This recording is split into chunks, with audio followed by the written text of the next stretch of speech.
রাসূলুল্লাহ সাল্লাল্লাহু আলাইহি সাল্লাম বলেন যে আল্লাহ সুবহানাহু ওয়া তাআলা তোমাদের তিনটে কাজের উপরে বেশি খুশি হন আর তিনটে কাজের ব্যাপারে বেশি অসন্তুষ্ট হন। এটা আছে সহিহ মুসলিম শরীফ 1715 নম্বর হাদিস। قال رسول الله صلى الله عليه وسلم إن الله يرضى لكم ثلاثا ويسخط لكم ثلاثا। তিনটে জিনিসের কাজের উপরে আল্লাহ খুশি হন আর তিনটে কাজের উপরে অসন্তুষ্ট হন। ইয়ারদা লাকুম আন তা'বুদুহু ওয়া লা তুশরিকু বিহি শাইআ।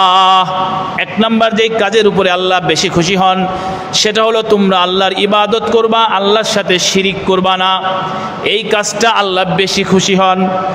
দুই নাম্বার ওয়া আন তা'তাসিমু বিহাবলিল্লাহি জামিআ ওয়া লা তাফাররাকু। দুই নাম্বার আল্লাহ খুশি হন তোমরা সকলেই মিলে কোরআন সুন্নাহ আঁকড়ে ধরবে, তোমাদের মধ্যে যেন দলাদলি না হয়, সুন্নি ওয়াহাবি অমুক দল তমুক দল এই দলাদলি যেন না হয়, তোমরা একদল মুসলিম। তিন নাম্বার ওয়া আন তুনাসিহু মান ওয়াল্লাহু আমরাকুম।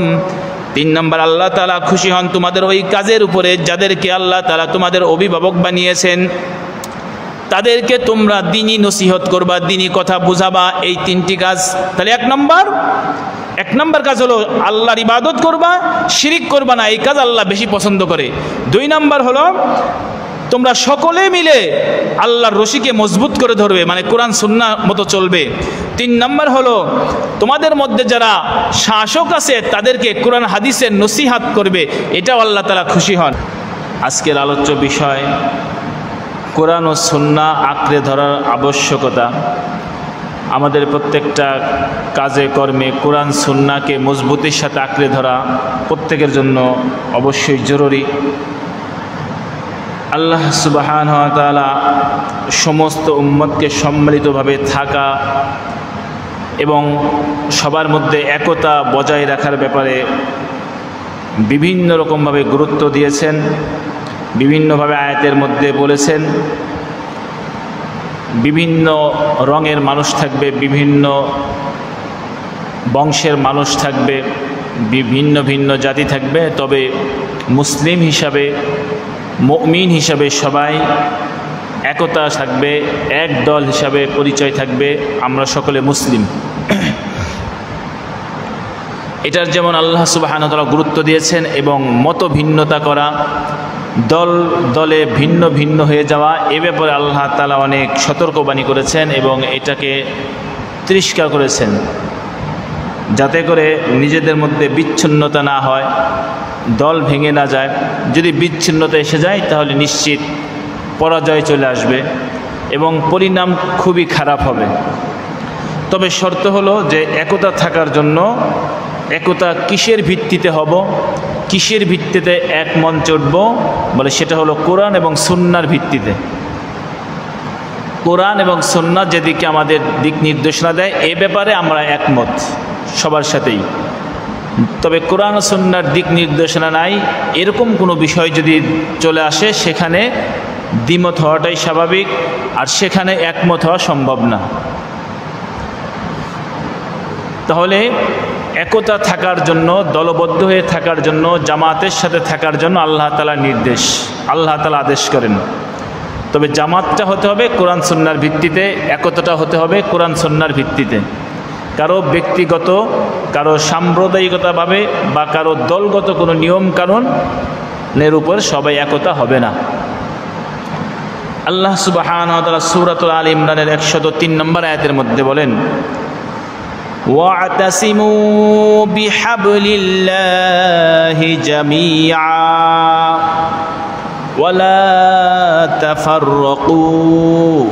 আল্লাহ সুবহানাহু ওয়া তাআলা বলেন, ওয়া'তাসিমু বিহাবলিল্লাহ, তোমরা সকলেই আল্লাহর রশিকে মজবুত করে ধরো। ওয়া'তাসিমু, তোমরা সকলেই ধরো, বিহাবলিল্লাহি, আল্লাহর রশিকে, জামিআ, সকলেই। তাহলে ওয়া'তাসিমুর মধ্যেও তোমরা সকলে আছে, আবার জামিয়া আলাদাভাবে সকলে বোঝাইছে গুরুত্ব দিয়ে, যে একা একা 5 জন 5 জন 10 জন 10 জন দল হইও না, বরং তোমরা সকলেই আল্লাহর রশিকে মজবুত করে ধরবে। এখানে মুফাসসিরিন ইকরামরা বিহাবলিল্লাহ, আল্লাহর রশি দ্বারা বুঝিয়েছেন আল্লাহর কোরআন। তাহলে আল্লাহর কোরআনকে তোমরা সকলেই মজবুত করে ধরবে। তাহলে কোরআনের বাইরে গিয়ে কেউ যদি আমাকে একতা হতে বলে, সেখানে আপত্তি আসবে। তবে কোরআনের কথাই যদি একতা হতে বলে, সেখানে আপত্তি করা যাবে না। ওয়াজকুরু নি'মাতাল্লাহি আলাইকুম, আর স্মরণ করো আল্লাহ তাআলার নিয়ামতকে যা তোমাদেরকে দিয়েছেন আল্লাহ তাআলা। ইয কুনতুম আ'দা, যখন তোমরা পরস্পরে ছিলে দুশমন, ফাআল্লাফা বাইনা কুলুবিকুম, তোমাদের পরস্পরের মধ্যে আল্লাহ তাআলা ভালোবাসা মহব্বত সৃষ্টি করে দিলেন। সাহাবা ইকরামের যুগের থেকে এই আয়াত যখন থেকে নাজিল হয়েছে তখন থেকেই প্রযোজ্য।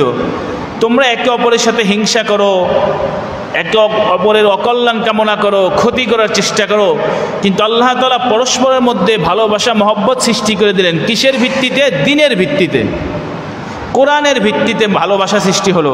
কে কালো, কে বেটে, কে লম্বা, এগুলো পার্থক্য করে না। যারা দিনের উপরে চলে, যারা মুমিন, তারা মনে করে সে আমার মুমিন ভাই। এই যে ভালোবাসা তৈরি করে দিল আল্লাহ।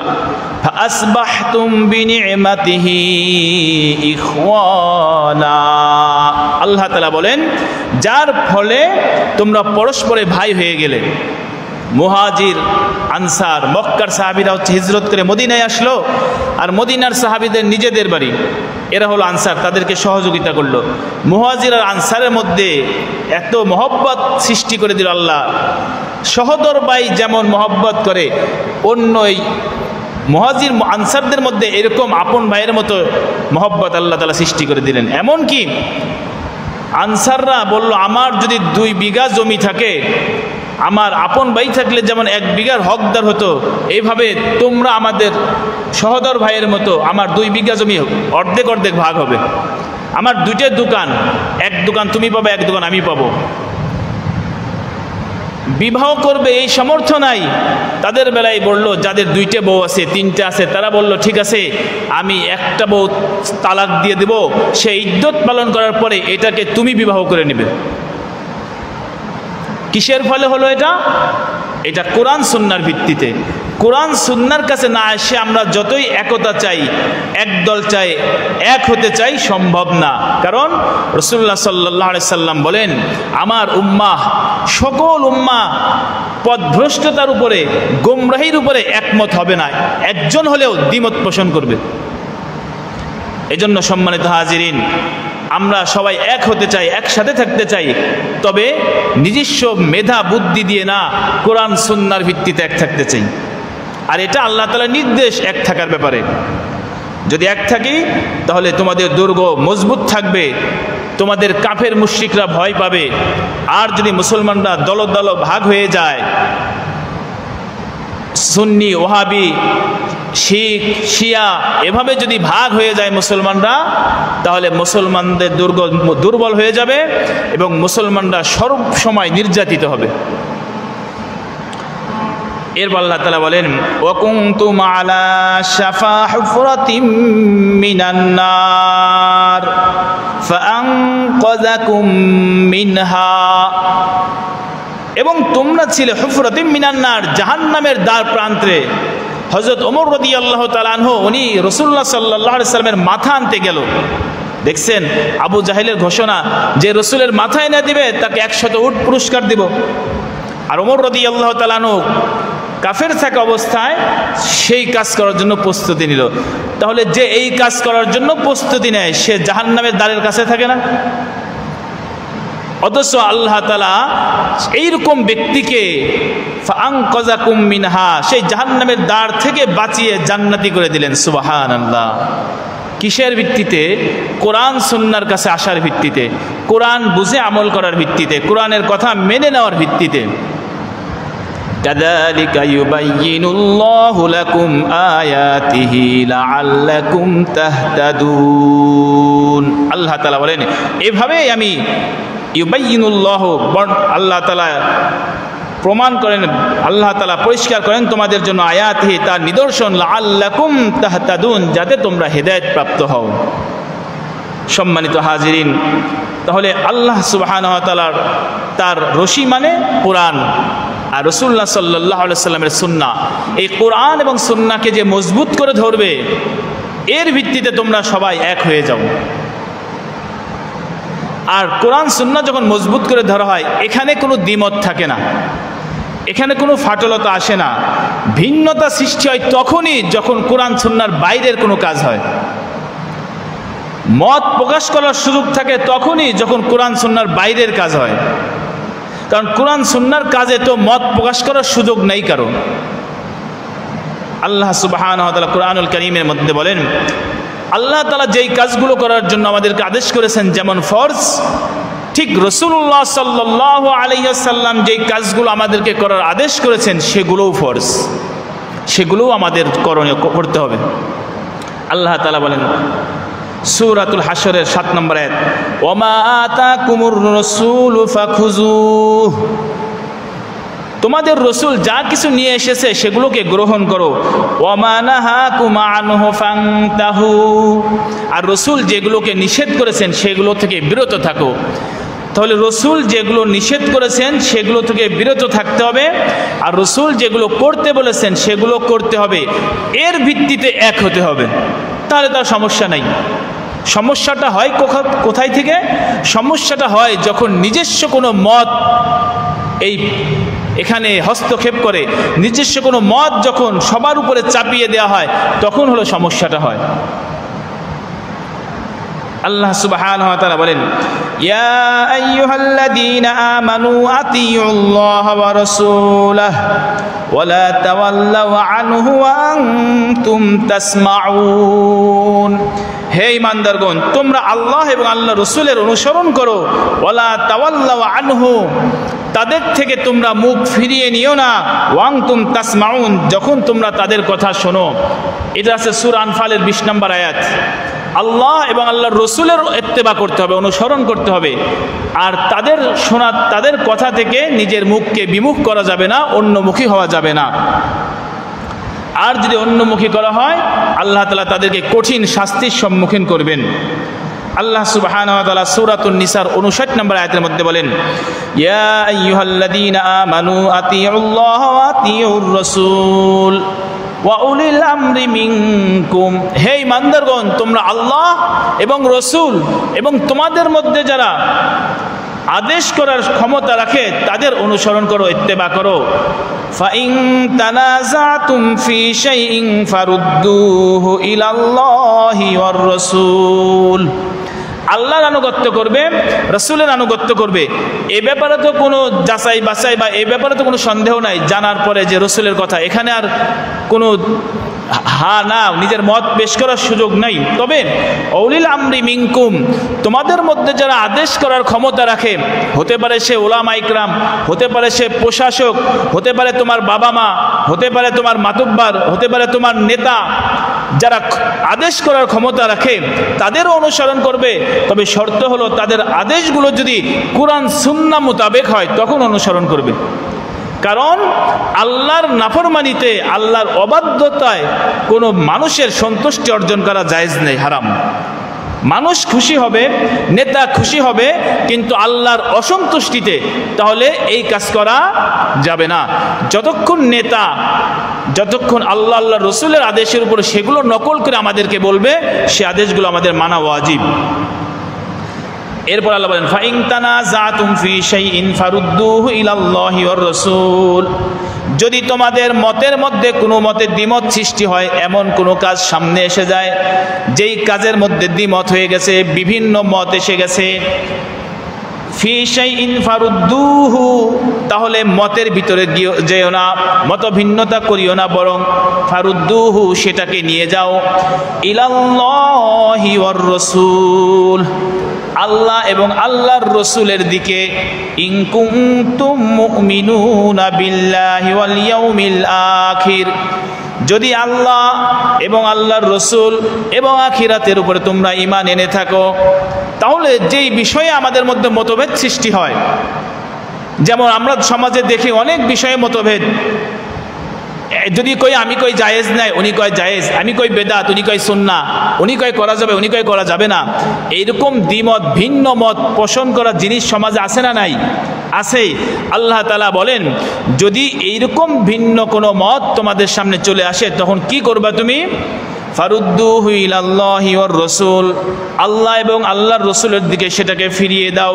ইন কুনতুম তুমিনুনা বিল্লাহ, তাহলে সেই বিষয়টা আল্লাহ এবং আল্লাহর রাসূলের দিকে ফিরে দিবে। তার মানে হলো সেই বিষয়টা কোরআন সুন্নাতে আছে নাকি, যদি থাকে ঠিক আছে, না থাকলে নাই, আমার কোনো মত পেশ করার দরকার নেই। তাহলে যেই জিনিসে দেখবেন দ্বিমত সৃষ্টি হয়েছে সেখানে আপনি কি বলবেন? বলবেন এটা কি কোরআন সুন্নায় আছে, এ ব্যাপারে কোরআনে কিছু বলে না, তাহলে থাক। সুন্নায় আছে, সাহাবায়ে কেরাম করছে না, তাহলে আর দরকার নাই, যার মন চাই করেন, আমি করব না। কারণ যেখানেই মত ভিন্নতা এসে যাবে সেখানেই কোরআন সুন্নাহর দিকে ফিরে দিতে হবে।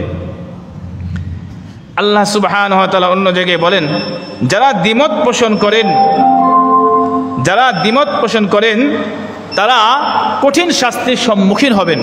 কারণ রাসূলুল্লাহ সাল্লাল্লাহু আলাইহি সাল্লাম তো একমত পেশ করে গেছেন, উনি তো সম্পন্ন করে গেছেন, দ্বীনের ভিতরে এমন কোনো জিনিস নাই তো দ্বিমত পোষণ করা।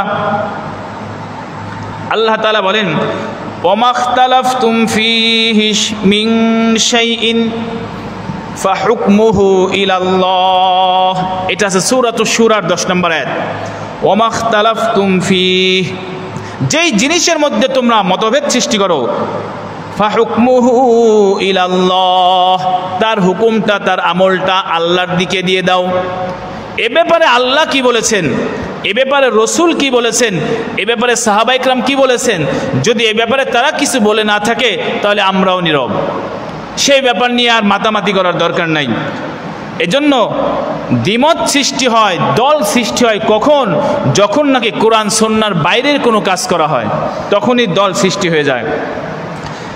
রাসূলুল্লাহ সাল্লাল্লাহু আলাইহি সাল্লাম বলেন যে আল্লাহ সুবহানাহু ওয়া তাআলা তোমাদের 3টে কাজের উপরে বেশি খুশি হন আর 3টে কাজের ব্যাপারে বেশি অসন্তুষ্ট হন। এটা আছে সহিহ মুসলিম শরীফ 1715 নম্বর হাদিস। قال رسول الله صلى الله عليه وسلم إن الله يرضى لكم ثلاثا ويسخط لكم ثلاثا, 3টে জিনিসের কাজের উপরে আল্লাহ খুশি হন আর 3টে কাজের উপরে অসন্তুষ্ট হন। ইয়ারদা লাকুম আন তা'বুদুহু ওয়া লা তুশরিকু বিহি শাইআ, 1 নাম্বার যেই কাজের উপরে আল্লাহ বেশি খুশি হন সেটা হলো তোমরা আল্লাহর ইবাদত করবা, আল্লাহর সাথে শিরিক করবা না, এই কাজটা আল্লাহ বেশি খুশি হন। 2 নাম্বার ওয়া আন তা'তাসিমু বিহাবলিল্লাহি জামিআ ওয়া লা তাফাররাকু, 2 নাম্বার আল্লাহ খুশি হন তোমরা সকলেই মিলে কোরআন সুন্নাহ আঁকড়ে ধরবে, তোমাদের মধ্যে যেন দলাদলি না হয়, সুন্নি ওয়াহাবি অমুক দল তমুক দল এই দলাদলি যেন না হয়, তোমরা একদল মুসলিম। 3 নাম্বার ওয়া আন তুনাসিহু মান ওয়াল্লাহুল্লাহু আমরাকুম, 3 নাম্বার আল্লাহ তাআলা খুশি হন তোমাদের ওই কাজের উপরে যাদেরকে আল্লাহ তাআলা তোমাদের অভিভাবক বানিয়েছেন, তাদেরকে তোমরা দ্বীনি নসিহত করবা, দ্বীনি কথা বুঝাবা, এই 3টি কাজ। তাহলে 1 নাম্বার কাজ হলো আল্লাহর ইবাদত করবা, শিরিক করবা না, এই কাজ আল্লাহ বেশি পছন্দ করে। 2 নাম্বার হলো তোমরা সকলে মিলে আল্লাহর রশিকে মজবুত করে ধরবে, মানে কোরআন সুন্নাহ মতো চলবে। 3 নাম্বার হলো তোমাদের মধ্যে যারা শাসক আছে তাদেরকে কোরআন হাদিসের নসিহত করবে, এটাও আল্লাহ তাআলা খুশি হন। আর 3টে কাজের উপরে আল্লাহ রাগান্বিত হন। ইলা ওয়াকাল ওয়া কাসরাতুস সুআল ওয়া ইযাআতাল মাল, রাসূলুল্লাহ সাল্লাল্লাহু আলাইহি ওয়াসাল্লাম বলেন তোমাদের 3টি কাজের উপরে আল্লাহ বেশি অসন্তুষ্ট হন। 1 নাম্বার হলো বেশি কথা বলা, কথাবার্তায় বাড়াবাড়ি করা, যতটুক জানে তার থেকে বেশি বলা, যতটুক বোঝে তার থেকে বেশি বোঝানো, বেশি কথা বলা আল্লাহ অসন্তুষ্ট হন। 2 নাম্বার হলো ওয়া কাসরাতুস সুআল, বেশি প্রশ্ন করা। আমাদের সমাজে দেখা যায় দেখবেন প্রশ্ন করে শুধু আটকানোর খেয়াল, প্রশ্ন করতে জানে, উত্তর দিতে জানুক আর না জানুক, প্রশ্ন করা সহজ, উত্তর দেওয়া কঠিন, কিন্তু প্রশ্ন বেশি আসে, একজন যখন আরেকজনকে বোঝানোর চেষ্টা করে, সে মনে করে এমন একটা প্রশ্ন করবো যাতে ওনারে আটকাই দিব। আল্লাহর নবী বলেন, প্রশ্ন বেশি বেশি প্রশ্ন করা এটা হলো আল্লাহর অসন্তুষ্টির আলামত। কারণ তোমাদের পূর্বের জাতিরা ধ্বংস হয়েছে, তারা তাদের নবীদের ব্যাপারে বেশি বেশি প্রশ্ন করত। ওয়াইজাআতাল মাল, আর সম্পদকে নষ্ট করা। তিনটে কাজ আল্লাহ পছন্দ করেন বেশি। এক হলো বেশি কথা বলা, দুই প্রশ্ন বেশি করা, তিন হলো সম্পদকে নষ্ট করা। এই জিনিসগুলো আল্লাহ অপছন্দ করেন বেশি। রাসূলুল্লাহ সাল্লাল্লাহু আলাইহি সাল্লাম বলেন, এটা আছে মুয়াত্তা মালিক, তারাকতু ফীকুম আমরাইন লান তাদিল্লু মা তামাসসাকতুম বিহিমা কিতাবাল্লাহি ওয়া সুন্নাতান নাবিয়্যিহ। নবী বলেন, আমি তোমাদের মাঝে দুইটি জিনিস রেখে যাচ্ছি, একটা কোরআন আর একটা সুন্নাহ। যতক্ষণ পর্যন্ত এই কোরআন সুন্নাহকে তোমরা আঁকড়ে ধরে রাখতে পারবে, ততক্ষণ পর্যন্ত তোমরা পথভ্রষ্ট হবে না, গোমরাহ হবে না। রাসূলুল্লাহ সাল্লাল্লাহু আলাইহি সাল্লাম অন্য জায়গার মধ্যে বলেন, তিনি ইবনে মাজার হাদিস, ক্বাদ তারাকতুকুম আলাল বাইদাই লাইলুহা কানাহারিহা।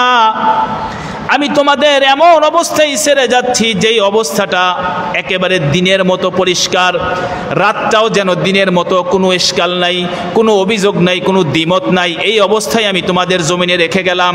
কেউ বলবে না এটা জায়েজ, কেউ বলবে না নাজায়েজ, কেউ দ্বিমত করবে না, এমন একটা পরিবেশে আমি তোমাদের রেখে গেলাম।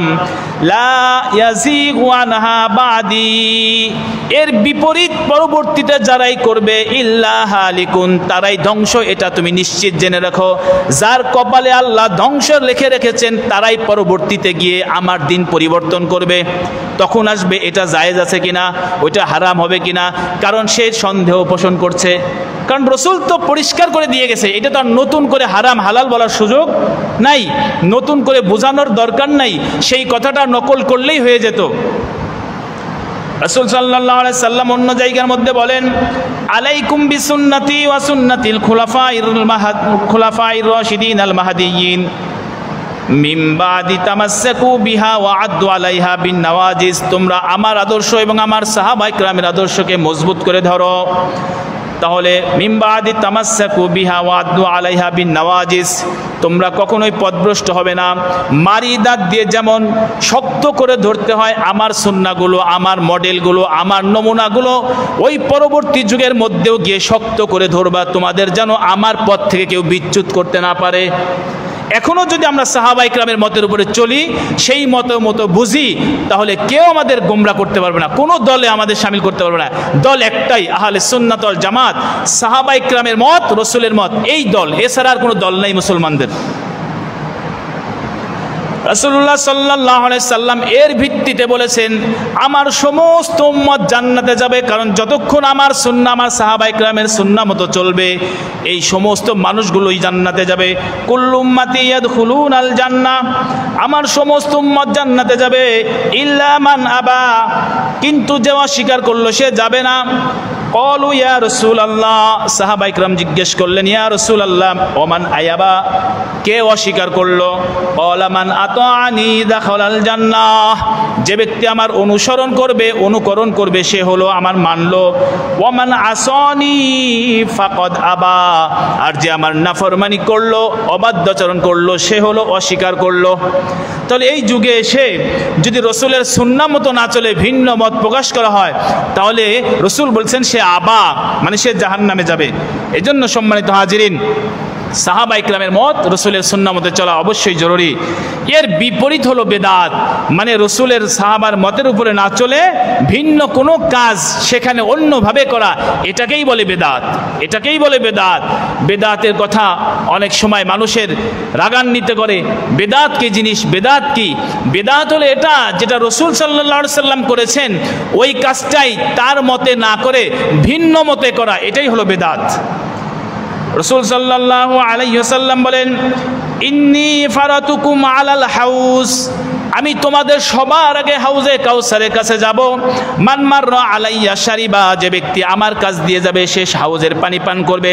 ওমান শারিবা লাম ইয়াজমা আবাদা, আর যে ব্যক্তি হাউজের পানি পান করবে আর তার জান্নাতে যাওয়া পর্যন্ত পিপাসা লাগবে না। লা ইয়ারিদান্না আলাইয়া আকওয়ামুন আরিফুহুম ওয়া ইয়ারিফুনি, এমন কিছু জাতি, এমন কিছু সম্প্রদায়, এমন কিছু দল আমার কাছ দিয়ে যাবে, ইয়ারিফুনি, যাদেরকে আমিও চিনব তারাও আমাকে চিনবে, সুম্মা ইউহালু বাইনি ওয়া বাইনাহুম, এরপর আমার আর তাদের মাঝখানে ইউহাল করা হবে, মানে পর্দা ফেলে দেওয়া হবে। ফাআকুলু, আমি বলবো, ইন্নাহুম মিন্নি, এরা তো আমার উম্মত। ফায়ুকালু, ফেরেশতারা তাদেরকে বলবে, আল্লাহ তাআলার পক্ষ থেকে জবাব আসবে, ইন্নাকা লা তাদরি, হে নবী আপনি জানতেন না, আপনি জানেন না, মা আহদাসু বাদাক, আপনি দুনিয়ার থেকে আসার পরে নিত্য নতুন জিনিস বের করছিল সমাজে তারাই। ফাকুলু, আমি এ কথা শুনে বলবো, সুহকান সুহকান লিমান গায়্যারা বাদি, ধ্বংস হোক, ধ্বংস হোক তোদের, তোরা দূর হয়ে যা। তাহলে দিনের কোনো অংশ নতুন করে বানানোর সুযোগ নাই, কারোই নেই, কেউ পারবে না দিনের অংশ মনে করে। হ্যাঁ, আপনি দুনিয়াবি প্রয়োজনে কোনো কাজ করবেন, সেটা আপনার ব্যাপার। আপনি দোচালা করবেন, চারচালা করবেন, সে আপনার ব্যাপার। আপনি বিল্ডিং করবেন না মাটির ঘরে থাকবেন, আপনার ব্যাপার। কিন্তু এমন কোনো কাজ করে বলা যাবে না এটা সওয়াব, এমন কোনো কাজ করে বলা যাবে না যেটা সাহাবা ইকরাম করে নাই এটা সওয়াব। এটা যদি আমি আপনি বলি তাহলে ইসলামের মধ্যে বৃদ্ধি করা হলো। এজন্য ইসলাম ধর্মের মধ্যে কোনো কিছু সংযোজন করার অধিকার আমার আপনার কারো নাই। যেগুলো সংযোজন হয়েছে অতীতে হয়ে গেছে, ওইখানেই সীমাবদ্ধ, নতুন করে বলার সুযোগ নাই। এভাবে চললে সওয়াব, অথচ ওইভাবে রসুল চলতে বলে নাই, অথচ ওই কাজ রসুল করতে বলে নাই, সাহাবিও বলে নাই, নতুন করে বলা হচ্ছে এভাবে করলে সওয়াব আছে। কয় এটা বেদাত, এটা গুনাহগার, এই বেদাতিকে সালাম দিবে সেও গুনাহগার, এই বেদাতিকে যে সম্মান করবে সেও গুনাহগার, বেদাতিকে যে সম্মান করবে সেও গুনাহগার হবে। রসুল সাল্লাল্লাহু আলাইহি সাল্লাম বলেন, ওয়া ইয়াকুম ওয়া মুহদাসাতিল উমুর, তোমরা সমস্ত নব আবিষ্কৃত জিনিস থেকে বেঁচে থাকো। ফাইন্না কুল্লা মুহদাসাতিন বিদআহ, যা কিছু নব আবিষ্কৃত জিনিসকে সওয়াবের কথা বলা হয় সবগুলোকে লাথি মারো, কোনোটাই তোমরা মানবা না, কারণ নতুন জিনিস সওয়াবের আশা থাকতে পারে না, ভালো হইলেও এটা বেদাত। অকুল্লু বেদাতিন দলালা, আমাদের সমাজে দেখবেন এক শ্রেণীর আলেম বলে বেদাতে হাসানা, এটা ভালো বেদাত, এটা খারাপ বেদাত। না না, বেদাত ভালো হতে পারে না, নব আবিষ্কৃত জিনিস ধর্মের মধ্যে ভালো হতে পারে না। স্পষ্ট বলতে হবে এটা ধর্মের জন্য উপকরণ, ধর্মের মূল জিনিস না। একটা হলো ধর্মের জন্য উপকরণ, মানে ধর্মের জন্য একটা জন্য আর একটা জিনিস।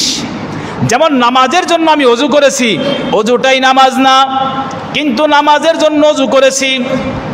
এভাবে ধর্মের জন্য সহায়ক কোনো জামানা হিসাবে, যুগ হিসাবে অ্যাড হতে পারে ধর্মের প্রয়োজনের ক্ষেত্রে, কিন্তু সেটাকে যদি সওয়াবের মাপকাঠি মনে করেন, সওয়াব মনে করেন, তাহলে এটা হবে বেদাত, এটা হবে গুনাহ, এক পর্যায়ে এটা শিরকও হতে পারে। এবং রসুল বলেন, মান আহাদাসা ফি আমরিনা, এমন জিনিস আবিষ্কার করলো ফি আমরিনা, যেটা আমরা ধর্ম মনে করতাম না, আমরা ইসলাম ধর্মে বানাই নেই, হাযা মা লাইসা ফিহি ফাহুয়া রদ্দুন, সেটা পরিত্যাজ্য। হ্যাঁ, ধর্মের অংশ না এটা মনে করে যদি কিছু করেন তাহলে সমস্যা নেই, কিন্তু যদি বলেন এটা ধর্মের জিনিস, এটা ইসলাম সমর্থন, এটা সওয়াবের কাজ, এটা বলতে গেলে অবশ্যই দলিল কোরআন সুন্নাহর হাওলা দিতে হবে, কোরআন সুন্নাহর কথা থাকতে হবে। সম্মানিত হাজিরিন, তাহলে বিচ্ছিন্নতা, মতানৈক্য সৃষ্টি হচ্ছে কখন আমাদের মধ্যে, যেই জিনিসটা ধর্মের বাইরের জিনিস। উদাহরণস্বরূপ ঈদে মিলাদুন নবী, উদাহরণস্বরূপ মাজারে সেজদা দেওয়া, উদাহরণস্বরূপ কবর পূজা করা, যাই বলেন না কেন, যেটা কোরআন সুন্নাহর মধ্যে স্পষ্ট নাই সেই জিনিসে এসে লাগে দ্বন্দ্ব। যেমন 5 ওয়াক্ত নামাজ, এই 5 ওয়াক্ত নামাজকে কেউ 6 ওয়াক্ত বলে নাই, মনে হয় কেউ বলবেও না। কেন 6 ওয়াক্ত বলে না কেন? পীর তো বিভিন্ন, এক একজনের এক এক রকম বলুক, কেউ বলুক 3 ওয়াক্ত, কেউ বলুক 5 ওয়াক্ত, বলে না কেন? বলে না কারণ কোরআনের মধ্যে স্পষ্ট আছে, এজন্য তারা দ্বিমত করার সুযোগ পায় না। যেই জিনিসটা কোরআন সুন্নাহ স্পষ্ট নাই সেই জিনিসটার মধ্যেই দ্বিমত সৃষ্টি হয়ে যায়, কারণ কোরআনেও বলে নাই ওই বিষয়ে, হাদিসেও বলে নাই। এখন ওই বিষয় নিজের ইজতিহাদ, নিজের যোগ্যতা, নিজের বিচক্ষণতা, নিজের গবেষণালব্ধ জিনিস, আর ওই জিনিস যার যার গবেষণা শেষে খাটাতে চায়। আর আল্লাহ বলেছেন যখনই এমন সৃষ্টি হবে তখন অত গবেষণায় না গিয়ে বরং কোরআন সুন্নাহর দিকে ফিরে যাবে। যেটা কোরআন সুন্নাহ স্পষ্ট তোমাকে ঘোষণা দেয় নাই তার থেকে বিরত থাকো, কোনো সমস্যা নাই, ওইটা করবেই না। বরং করলে যদি কোরআন সুন্নাহর বিপক্ষে চলে যায় গুনাহ হবে, বিপক্ষে না গেলে গুনাহ হবে না, তবে বিপক্ষে গেলে গুনাহ হয়ে যাবে। এজন্য কোরআন সুন্নাহয় যে বিষয়ে পরিষ্কার আসে নাই ওই বিষয় আমাদের দরকার নেই, ওই আমল আমাদের দরকার নেই। যেই আমল রসুল সাহাবারা বলে নাই ওটা আমাদের প্রয়োজনও নাই। সম্মানিত হাজিরিন, আল্লাহ তাআলা বলেন ওয়ালা তাকুনু কাল্লাযীনা তাফাররাকু, তোমরা ওই সমস্ত ব্যক্তিদের মতো ভিন্ন ভিন্ন হয়েও না, দলাদলি করিও না। ওয়াখতালাফু মিন বাদি মা জাআহুমুল বায়িনাত, পূর্ববর্তী উম্মতরা তাদের কাছে কোরআন সুন্নাহ আসার পরেও তারা দ্বিমত সৃষ্টি করেছিল। ওয়া উলাইকা লাহুম আযাবুন আযীম, তাদের জন্য রয়েছে কঠিন শাস্তি। ইয়াউমা তাবিয়াদ্দু ওয়ুজুহু ওয়া তাসওয়াদ্দু ওয়ুজুহ, সেদিন কিয়ামতের দিন কারো কারো চেহারা উজ্জ্বল হবে, কারো কারো চেহারা কালো হবে। ফাম্মাল্লাযীনা আসওয়াদ্দাত ওয়ুজুহাহুম, যাদের চেহারাগুলো সাদা হবে, কালো হবে। আকাফারতুম বাদা ঈমানিকুম ফাযুকুল আযাবা বিমা কুনতুম তাকফুরুন, তাদের বলা হবে তোমাদের চেহারাগুলো কালো হয়ে গেল কেন, তোমরা কি দুনিয়াতে কুফরি করতে। ওয়াম্মাল্লাযীনা ইয়াবদাত ওয়ুজুহুহুম ফাফি রাহমাতিল্লাহ, সেদিন যাদের চেহারাগুলো সাদা হবে, উজ্জ্বল হবে, তারা আল্লাহর রহমতের মধ্যে দেখবেন। ফিহা খালিদুন, তারা চিরস্থায়ী জান্নাতের মধ্যে থাকবেন। তাহলে দুনিয়াতে যারা বেদাত করবে, শিরিক করবে, কুফরি করবে, কোরআন সুন্নাহর বাইরের কাজ নিয়ে ব্যতিব্যস্ত থাকবে, এক কথা। কোরআন সুন্নাহয় এই ব্যাপারে কোনো দিক নির্দেশনা নাই, ওইটা নিয়ে ওনার গবেষণা আছে না নাই, এরকম ওই জিনিস নিয়ে ওর গবেষণা। কোনটা? যেটা সাহাবা জীবনে করেই নাই। নবীর জন্মদিন সাহাবারা জীবনে করলই না একদিন, এটা নিয়ে ওনার গবেষণা। এটাকে কিভাবে প্রমাণ করা যায়, এটাকে কিভাবে সমাজে প্রতিষ্ঠা করা যায়, এইটা ওনার ব্যস্ত। আর কোরআন সুন্নাহ হাজার হাজার নিয়ম কানুন সমাজে নাই, এগুলো নিয়ে ওনার কোনো খবর নেই। অথচ ওই দেশ ইঙ্গিত নাই, সরাসরি তো নাই। এভাবে আমাদের সাধারণ মানুষ আমরা যারা আছি, আলেম ওলামা, সকলের দায়িত্ব হলো, সকলের প্রয়োজন হলো আমি যে কর্মটা করব সেটা কোরআন সুন্নাহ মতো আছে কিনা। হ্যাঁ, যদি এমন মনে করেন যে সবাই কোরআন সুন্নাহরই দলিল দেয়, তাহলে আপনি দেখবেন কার দলিলটা বেশি কাছাকাছি কোরআনের। মনে করেন কেউ একটা দলিল দিল যে সাহাবী করেছে, আর কেউ একটা দলিল দিল যে আবু হানিফা করেছে, তাহলে আবু হানিফারটা বাদ দিয়ে সাহাবীরটা নেবেন। কেন? সাহাবীরটা কোরআন হাদিসের কাছাকাছি। কেউ বলল সাহাবী করেছে আর নবী করেছে, তাহলে নবীরটা আরও বেশি অগ্রগামী। কেউ বলল হাদিস এমন আছে, কোরআন এমন আছে, তাহলে কোরআনটা আরও অগ্রগামী। তাহলে আমরা সেটা মিলিয়ে এগিয়ে যাব। আমরা 500 বছর পরে এসে কে কী করলো, 1200 বছর পরে এসে কি হলো, 1400 বছর পরে এসে কি হলো, সেইটা নিয়ে আমরা ব্যস্ত আছি। কিন্তু কোরআনের হাজার হাজার আয়াত পড়ে আছে, শত শত হাদিস পড়ে আছে, সেগুলো কোনো খবর নেই। এই জন্য দল হবে তখনই যখন কোরআন সুন্নাহর বাইরে যাবেন। সুন্নি হবে কেন হয়েছে, আমরা সংক্ষেপে একটা সংজ্ঞা দিতে পারি। ওহাবি বলতে বোঝাচ্ছে যারা মাজার বিরোধিতা করে তাদেরকে ওহাবি বলে। সংক্ষেপে বিভিন্ন মত আছে, এটা পরে অন্য সময় বলবো। আমাদের সমাজে ওহাবি বলে বোঝাতে চায় যে এরা মাজার বিরোধী। আর সুন্নি যারা সুন্নি বলে বোঝাতে চায় যে আমরা নবীর পুরাপুরি অনুসারী। এখন আপনারাই বিচার করেন, যার যার বিবেক বিচারক। যিনি বলতেছে আমি সুন্নি, ওনার পুরা বডির মধ্যে দেখবেন নবীর সুন্নাহ আছে কিনা, ওনার পরিবারের মধ্যে দেখবেন নবীর সুন্নাহ আছে কিনা। তাহলে যার জীবনে সুন্নাত নাই, যার পরিবারে সুন্নাত নাই, ওই পরিবার সুন্নি হয় কেমনে, ওই ব্যক্তি সুন্নি হয় কেমনে, তার তো সুন্নাতই নাই। আর ওহাবি বলতে বোঝায় মাজার বিরোধী। সম্মানিত হাজিরিন, সুন্নি ওহাবি দরকার নাই। মাজারের পক্ষে থাকলে কোরআন সুন্নাহ যদি বলে বলবো, কোরআন সুন্নাহ না থাকলে বলবো না। মাজার মানে জিয়ারতের জায়গা, যে কোনো মানুষের কবরকে মাজার বলা যায়। মাজার মানে কি? জিয়ারতের জায়গা, যেখানে গিয়ে জিয়ারত করে তাকে বলে মাজার। তো মাজার মানে কি? যিনি একেবারে পাকা টাইস করে উঠেছে ওইটাকে মাজার বলেনি। ওই যে বাসতলা যে কবরটা রয়েছে ওইটাও মাজার। ও ওইখানে তো ভুল করেও যান না। তার মানে আপনি বোঝাতে চান উনি বিশেষ ব্যক্তি, উনার কাছে গেলে বিশেষ কিছু পাবো, নাউজুবিল্লাহ। আর ওই যে স্টেশনের ব্যক্তি যে কবরে মরে রয়েছে, গোরস্থানে হাজার হাজার লাশ মরে রয়েছে, ওগুলো কি মাজার না? ওগুলো কি নজরে পড়ে না? তাদের কবর জিয়ারত করতে মন চায় না। তার মানে আপনি বোঝাতে চান আমি এমন জায়গায় যাচ্ছি সেখানে গেলে কাজ হবে, আর ওই বাসতলার কবরে গেলে কাজ হবে না। এটাই হলো শিরিক, এটাই হলো বেঈমান। সম্মানিত হাজিরিন, এই জন্য কোরআন সুন্নাহ মতো চলবো আমরা সবাই। কোরআন সুন্নাহর বিরুদ্ধে যেই কাজগুলো সেগুলো দ্বিমত সৃষ্টি হয় মনে করবেন। তাহলে দ্বিমত থেকে বাঁচার উপায় কি? একটা উপায়, যে যেই কোক বলবেন ভাই আপনি যে কথাটা বললেন এটা কি সাহাবার বলছে, কোরআনে আছে, রসুল বলছে, বলে নাই, তাহলে আপনার কথা আমি এখানেই সমাপ্ত, আপনার কথা আমি নিতে চাচ্ছি না। আর যদি বলে করে আপনাকে সেলুট জানাই। আল্লাহ তাআলা আমাদের বুঝে আমল করার তৌফিক দান করুক। ওয়া আখিরি দাওয়ানা আলহামদুলিল্লাহি রাব্বিল আলামিন।